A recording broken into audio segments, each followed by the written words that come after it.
At eto mga ropa, first quarter, first 5 nga ulit si Kai Sotto dito sa rematch nila. Kora sa kupunan ni Levanga Hokkaido. At dito nagbinte sa kupunan ng Hokkaido, first rebound ni Kai Sotto. Possession nila, nakapwesto kagad si Kai Sotto doon sa may ilalim. Yun nga lang sayang, hindi maganda ang pass, medyo mataas. At ang unang puntos dito sa game na to ay nakuha ni Clemons dito sa may right side or 3-point or world import nila Kai Sotto. Basket is good yan para sa kupunan ng Koshigaya Alpas. Samantala, nagbinte naman ang kupunan ng Hokkaido. Second rebound ni Kai Sotto mga ropa ay naitala niya sa pagkuha niya ng bola doon sa milalim. Samantala si Matsuyama naman, screen action with Kai Sotto, nakakuha siya ng tear-up attempt dito, basket is good para kay Matsuyama. Nabigyan naman ng bola dito si Kai Sotto sa may gitna mga ropa, yun nga lang nagbigtness ang first attempt dito ni Kai Sotto. Samantala si Jalil Okafor naman ay ang lakas talaga doon sa milalim, na-foul siya dyan sa senaryo na yan mga ropa. At sa pagkakataon na to, pagka-kick out ng bola ni Jalil Okafor sa may 3-point area, pumasok ang first 3-pointer dito ng kupunan ng Levanga Hokkaido. At eto mga ropa, bakbakan doon sa may ilalim sa may rebound.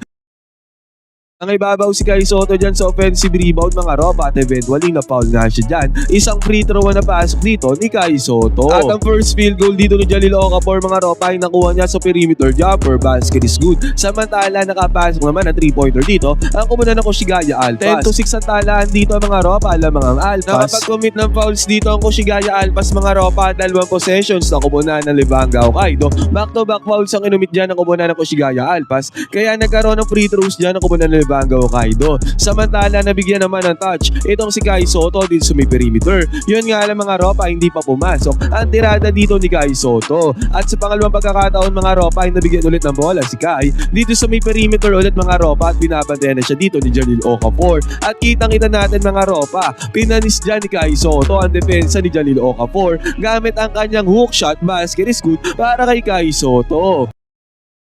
At nanggigil dyan si Jalil Okafor mga ropa, nanggigil siya bumawi, kaya umatake siya dito sa depensa ng kupunan ng Koshigaya Alpas. Napaul naman dyan si Jalil Okafor mga ropa at sa pagkakataon na to nag-attempt si Matsuyama ng mid-range jumper at kitang-kita natin mga ropa si Kai Sotto ay nandoon sa may ilalim, walang bantay at mandali lang kay Kai Sotto mga ropa. Putback slam dunk ang ginawa dito ni Kai Sotto, easy 2 points sa kanya nagawa. Kaya sa pagkakataon na to 5 points with 5 rebounds kagad ang mayroon si Kai Sotto dito pa lamang sa may first quarter, running for double-double kagad dito sa may first half. Sayang nga lang mga ropa, dito sa sumunod na possession ay binigyan ulit ng bola dito si Kai. Yun nga lang mga ropa, pinili niya ipasa yung bola na nag-turnover pa dito para sa kumunan ng Koshigaya Alpas. Bago matapos sa first quarter na to ay nakakuha ng tear-up dito si Matsuyama mga ropa. 18-17 natapos sa first quarter, di kita ng laban, lamang ng isang puntos ang Hokkaido.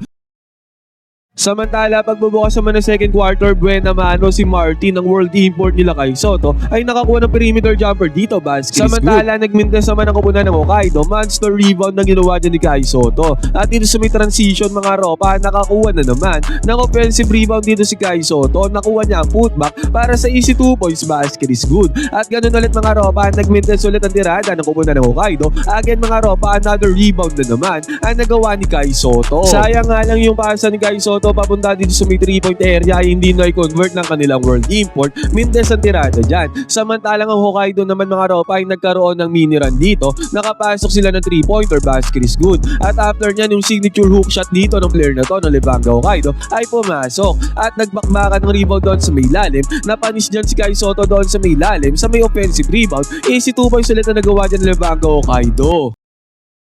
Samantala, nakabawi din naman ng run dito ang kupunan ng Koshigaya Alpas. Una dito si Clemons, nakakuha ng 2 points dito sa kanyang magandang atake. At after nito, 3-pointer pa ang pinakawalan dito ng Alpas. Magkasunod yan mga ropa, yun nga lang, ang ganda pasa din ang ginawa ng kupunan ng Hokkaido doon sa may lalim. At after pa nyan, good defensive play pa ang kanilang ginawa dito. Tendency outcome nyan, easy 2 points sa kanilang nagawa dito sa may fast break. Pagka-kick out ng bola ng kupunan ng Koshigaya Alpas dito sa may left side corner 3-pointer, pumasok pa yan mga ropa. Palitan na nga ng opensa ang dalawang kupunan. Samantala, ang gandang atake naman ang ginawa ng Levanga Hokkaido dito against sa depensa ng kupunan ng Alpas. Samantala, nagset naman ng screen si Kai Sotto dito sa may perimeter na nag-open up naman. Open na open ang kanyang teammate dito sa may top of the key. Resulta nito, pasok ang 3-pointer mga ropa, basket is good. At ang kupunan naman ng Hokkaido mga ropa, Dwight Ramos, open na open din dito sa may 3-point area. Nagsasagutan nga ng opensa dito ang dalawang kupunan. Napakagandang laban nga nito.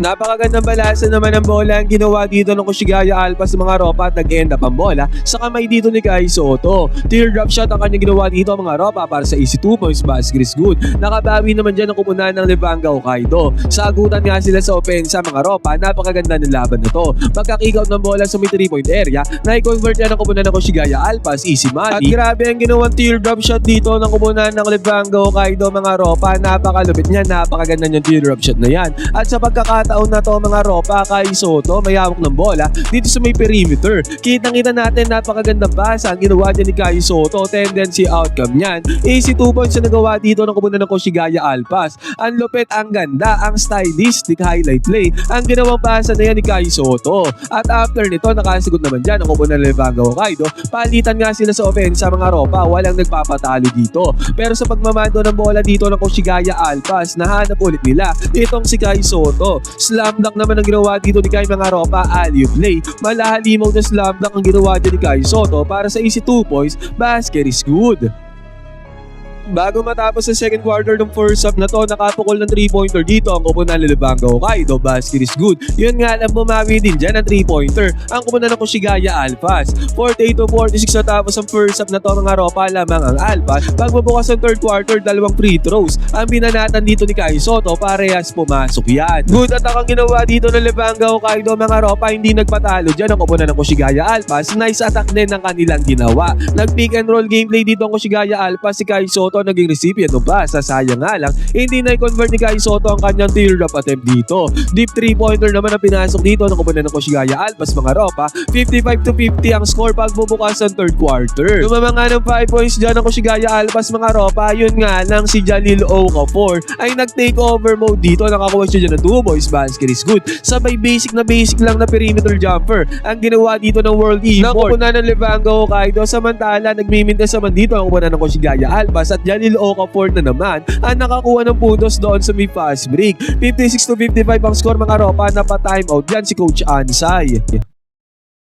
At after ng timeout, Jalil Okafor na naman mga ropa, kinarne na naman ang depensa dito ng kupunan ng Kushigaya Alpas. Buti nga nakachani ng 2 points dito yung teammate ni Kai Soto. Yun nga lang, grabe ang hassle at effort na ginawa dito ng kupunan ng Levanga Hokkaido mga ropa doon sa may lalim para sa offensive rebound. Nakasagot ulit yan ang kupunan ng Kushigaya Alpas mga ropa. Buti ay nakakasagot sila dito sa may third quarter. Napakagandang malasa ng bola ang ginawa dito ng Kushigaya Alpas mga ropa. Involved si Kai Soto sa napakagandang malasa ng bola na to mga ropa, tendency outcome niyan. Top of the key 3-pointer ang nagawa dito ng Alpas. 63-62 natapos ang third quarter mga ropa, di kita ng laban. Isang puntos lang ang lamang dito ng kupunan ng Levanga Hokkaido. Pagbubukas ng fourth quarter mga ropa, napakagandang tic-tac-toe play pa ang ginawa dito ng Kushigaya Alpas. Tendency outcome niyan si Kai Soto ang nakapuntos doon sa may lalim galing sa napakagandang alley-oop play.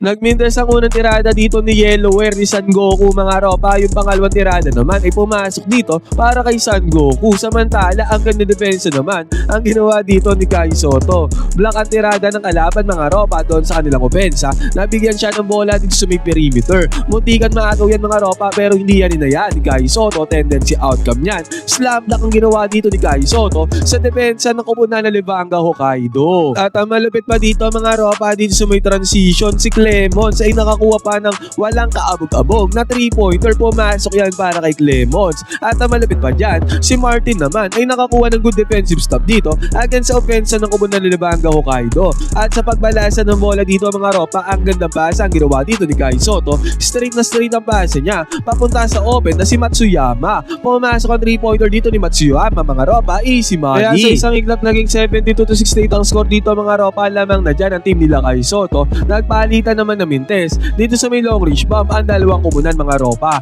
Pero grabe ang hassle at effort na ginawa dito ng teammate ni Kai Soto mga ropa para sa offensive rebound putback. Samantala, si Jalil Okafor naman ay nagkaroon ng strong drive dito para makapagpundar at makasigot siya dyan ng 2 points.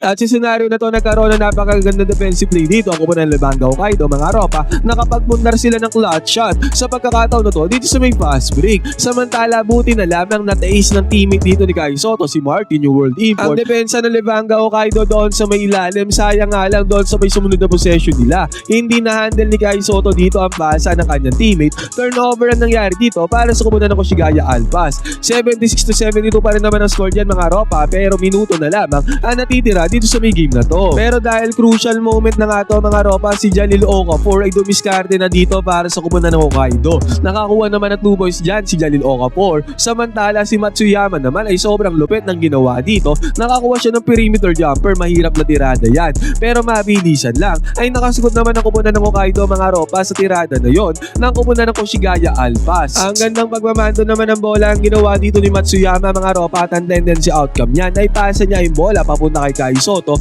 Sobrang clutch ng teardrop attempt dito ni Kai Soto mga ropa na naipasok naman niya. Basket is good.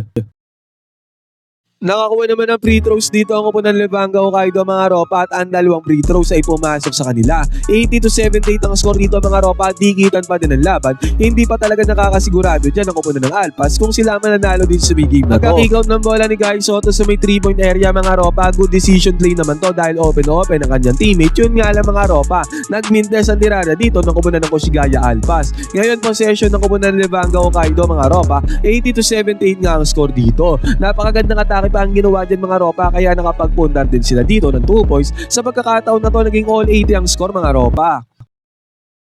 Possession dito ng koponan ng Koshigaya Alpas, final possession mga ropa, all 80 ang score. Umatake dito si Clemons, at ang bumabantay sa kanya dyan mga ropa ay si Dwight Ramos. Na-foul dito ni Dwight Ramos si Clemons mga ropa, penalty ang koponan ng Levanga Hokkaido. Kaya nagkaroon ng free throws dito si Clemons mga ropa, isa ang kanya napasok, at eventually yan ang nagselyado sa game na to para manalo ang koponan ng Koshigaya Alpas. May mga nagsasabi nga mga ropa na sinadya daw ni Dwight Ramos na i-foul dito si Clemons para makuha na ng koponan ni Kai Soto ang panalo, at ni Kai Soto ang panalo. Napakagandang solid stats kasi ang pinakita dito ni Kai Soto mga ropa, 20 points with 14 rebounds. Monster double-double ang kanyang ginawa dito sa game na to. Dito na natin pwede masabing talagang nagalimaw si Kai Soto. Nakabawi din siya against kay Jalil Okafor at sa koponan ng Levanga Hokkaido. Ngayon mga ropa, sa pagbabalik ni Kai Soto, heto na ang kanyang pinaka-best game para sa koponan ng Koshigaya Alpas ngayon. Ano ang masasabi nyo? So performance dito ni Kai Soto, nakabawi siya kay Jalil Okafor at sa koponan ng Levanga Hokkaido. Pwede kayo mag-comment dyan, so bari opinion, magkwentuhan tayo.